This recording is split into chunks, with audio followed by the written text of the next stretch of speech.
Salut les amis, c'est Froggy, j'espère que vous allez bien. Alors on se retrouve aujourd'hui pour la dernière analyse des exclusivités qui sont sorties. Je referai celle avec Capricorne et compagnie, mais bon voilà, là c'est la dernière, comme ça au moins vous aurez un petit visuel ou un petit aperçu de ce que je peux penser de ces unités. Du coup on va commencer sans plus tarder avec Sagittarius du renouveau. Alors son leader skill augmente les CC produits en étincelle à hauteur de 70%. La jauge bébé se remplit en cas d'attaque, donc ça c'est quand on attaque, c'est pas quand on se prend des dégâts. Donc entre 3 et 5 CC, annule les dégâts élémentaires ennemis et augmente les dégâts infligés aux éléments faibles à hauteur de 150%. Donc son leader skill, on ne l'utilisera pas du tout, c'est pas du tout le point fort de l'unité. Son extra skill, du coup, les dégâts étincelles augmentent la jauge bébé de 1 CC et augmente la jauge bébé en cas de dégâts reçus entre 2 et 4 CC. Donc c'est un très bon extra skill pour le personnage. Dans son attaque normale, ça va faire 15 hits pour 30 CC max, donc au-dessus des 30 ou égal, c'est vraiment très bien. Par contre, voilà, 2 CC par hit au max, c'est peu, avec un coût de 45, donc ça c'est vraiment correct. Donc voilà, pour cette partie-là, c'est cool.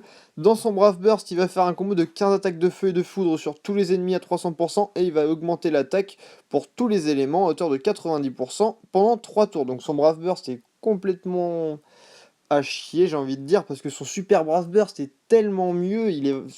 Pour moi, je trouve que c'est un des meilleurs Super Brave Burst sortis pour les exclusivités en termes d'utilité surtout. Donc voilà, Sagittarius dans son Super Brave Burst, il va faire un combo de 25 attaques de feu et de foudre sur tous les ennemis à 540%. Il va ajouter tous les éléments à l'attaque pendant 3 tours. Donc il n'y avait que Magena, Shida et Crash Belt qui pouvaient faire ça. Voilà, enfin une 7 étoiles qui va pouvoir nous faire ça en plus en tapant. Là en plus 25 coups c'est énorme à 540% et avec tous les éléments ça va être le top du top, donc ça va être pendant 3 tours. Il va aussi augmenter les dégâts étincelles des alliés à hauteur de 80%, donc pas spécialement besoin de prendre un buffer spark dans l'équipe, même si c'est vrai qu'on serait peut-être tenté de prendre un petit Arias avec nous, et augmente les dégâts élémentaires à hauteur de 75% pendant 3 tours. Donc pour moi je trouve que son Super Brave Burst c'est vraiment complet, et pour le FH il va être vraiment indispensable. Le truc qui est dommage du coup c'est qu'il sera vraiment indispensable qu'en FH. Dans les autres domaine, on l'utilisera vraiment très très peu. En Ultimate Brave Burst, il va faire un combo de 20 attaques de feu et de foudre sur tous les ennemis à 1000%. Il va réduire tous les dommages élémentaires reçus de 75% et augmenter les dégâts élémentaires à hauteur de 300% pendant 3 tours. Donc ça peut être cool. Et il va aussi remplir la jauge bébé quand attaqué à hauteur de 50 CC pendant 3 tours. En gros, on est quasiment sûr d'être full SBB à chaque tour. Donc voilà, l'Ultimate Brave Burst, j'en suis pas fan. En plus, il tape pas très fort. En moyenne, on est à peu près à 1200 au jour d'aujourd'hui. Et là, on se retrouve avec un Ultimate Brave Burst qui tape à 1000. Donc voilà, pas le point fort de l'unité. Vraiment, ce qu'il faut retenir de celle-ci, c'est le Super Brave Burst qui est vraiment fumant, fumant, fumant. En termes de stats, il est vraiment très très équilibré. Donc voilà, je vous conseillerais en meilleur type Anima, ensuite Bruiser parce qu'on l'utilisera vraiment en FH, on essaiera de faire le maximum de dégâts. Ensuite Seigneur qui n'est pas encore trop mauvais, mais après Gardien on n'aura peut-être pas assez d'attaque. Et pour finir du coup Oracle qui n'est vraiment pas conseillé pour cette unité. Alors ensuite on attaque Libra du Jugement, son leader skill augmente le taux de remplissage de la jauge bébé à hauteur de 50%, augmente la jauge bébé en cas d'étincelle entre 1 et 2 CC, augmente les dommages d'étincelle à hauteur de 75% et augmente les PV des alliés à hauteur de 30%. Donc franchement son leader skill super complet, dommage on a mieux, et le fait qu'on ait que 30% pour les PV c'est peu, mais bon, après c'est vrai que son leader skill il a vraiment de la gueule. Il est complet quoi. On a un petit peu de stats, on a du CC et en plus on a du Spark. Donc franchement, son leader skill rien à dire, mais je pense qu'on ne l'utilisera pas sur le long terme. De temps en temps, on pourra l'utiliser peut-être pour des petites quêtes, mais après pour ce qui est FH, trial, dans chaque domaine, on a des leader skills qui sont mieux. Mais bon, voilà, son leader skill dans son global, je le trouve cool. Son extra skill, en gros, les dégâts d'étincelle augmentent la jauge bébé à hauteur de 1 CC, donc là c'est comme Sagittarius, augmente les dégâts d'étincelle à hauteur de 70% après un certain nombre d'étincelles, là en l'occurrence 20, mais il faut savoir que du coup ça sera vraiment très simple d'aller jusqu'à 20, vu que dans son Brave Burst et Super Brave Burst, ça va faire vraiment énormément de hits, donc très facile à spark, donc l'extra skill, rien à dire. Dans son attaque normale, à faire 13 hits pour 39 CC max, donc là c'est énorme, super bien. Avec 3 CC par hit au maximum, donc là nickel aussi. Et un coup de 46, mais voilà, on est habitué avec les exclus. Dans son Brave Burst, ça va faire un combo de 32 attaques, oui, 32 hits dans un Brave Burst, c'est énorme.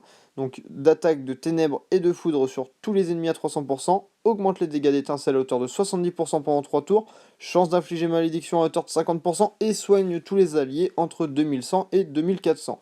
Donc autant Sagittarius, je trouvais que son Brave Burst était vachement vide, mais là il est super complet pour celui de Libra.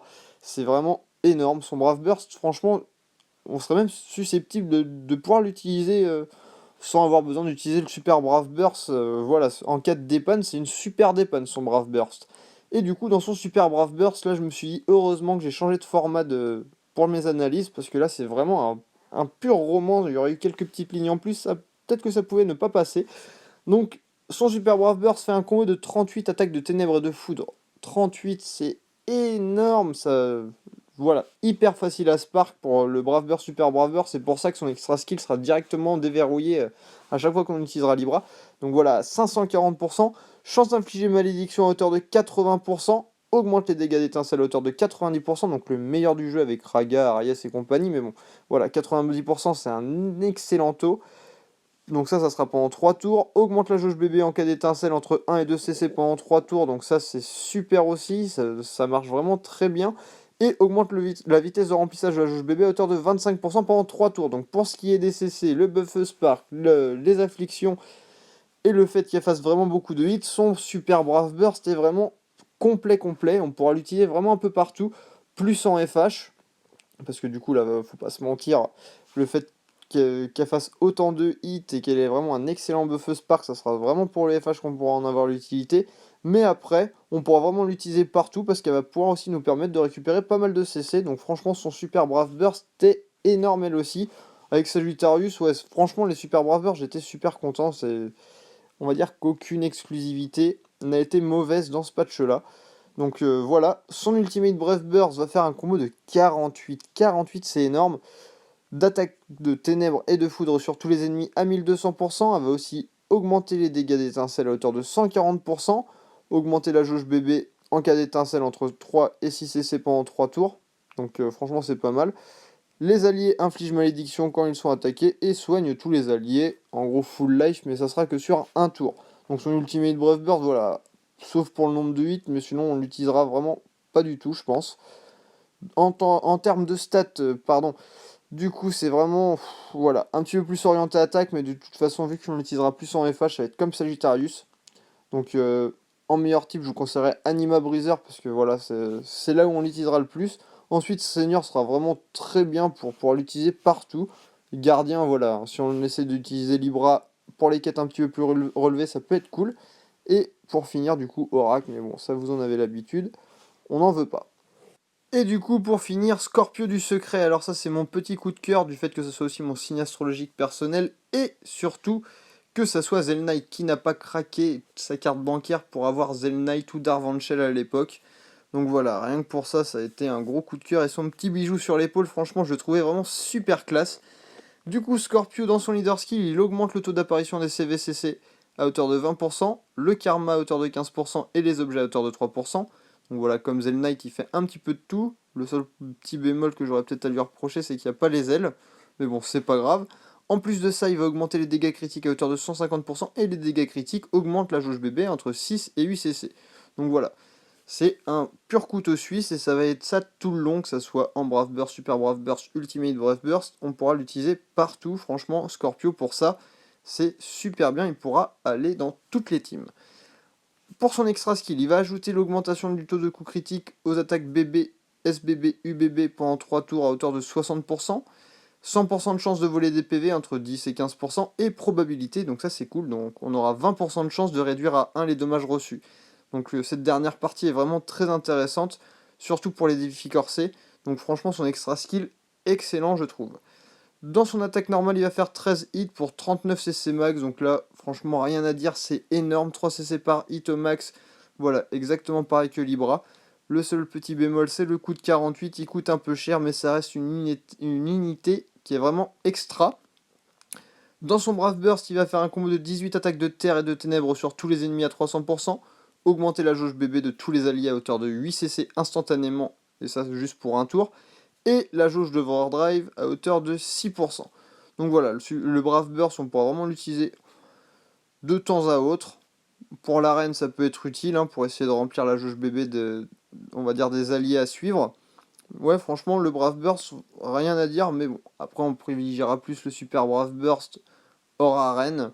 Et en plus, il va être vraiment super vu qu'il va faire un combo de 36 attaques, 36 hits, c'est fumant. Après, on avait Libra qui faisait 38, mais bon, après Libra, on avait l'habitude. Avec Elsa, c'est vrai qu'elle faisait 30 hits déjà dans son Super Brave Burst, mais après Scorpio, Zell Knight, il faisait pas autant de hits. Donc voilà, 36 hits, j'ai vraiment été étonné de voir ça, mais c'est vraiment génial.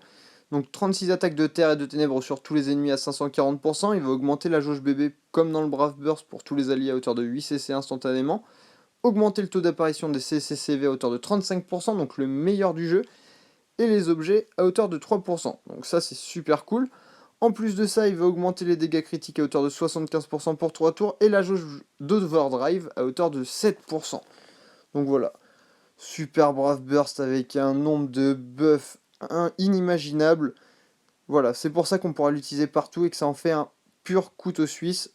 Le Super Brave Burst, franchement, génial. Dommage que ça coûte un petit peu cher, mais bon, le Brave Burst ne coûte pas très cher. Donc voilà, ça équilibre aussi un petit peu la balance. Dans son Ultimate Brave Burst, il va faire un combo de 27 attaques de terre et de ténèbres sur tous les ennemis à 1200%.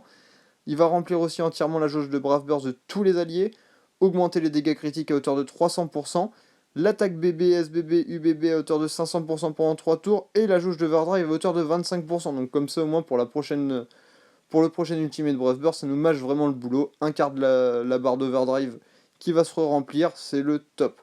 Donc franchement, même pour son Ultimate Brave Burst, il est super bien. En termes de stats, il est un petit peu plus orienté attaque, mais après, personnellement, peut-être que j'utiliserai un petit peu plus en FH. Après, je sais pas trop, hein, j'ai pas encore eu le temps de trop tester Scorpio.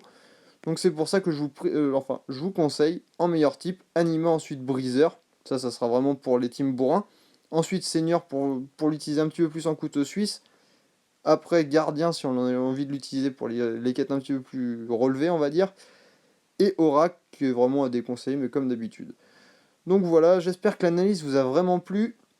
J'essaierai de sortir du coup Capricorne et compagnie bientôt. Je donnerai pas de date parce que voilà, la dernière fois que j'ai donné une date, je m'y suis pas tenu. J'essaierai aussi de sortir plus Matashi Maxwell. Parce que du coup, celle-là aussi, j'aimerais bien les sortir. Après, j'espère ne pas passer sur les unités comme Farlon et compagnie. Mais voilà, je sais pas si j'aurai trop le temps de les faire. En tout cas, priorité aux exclusivités, ça c'est sûr. Et aux patchs qui arrivent. Donc sur ce, je vous souhaite un très bon week-end, un bon dimanche pour demain parce que c'est vrai que la vidéo risque de sortir un peu tard. Et je vous dis à la prochaine. Ciao ciao.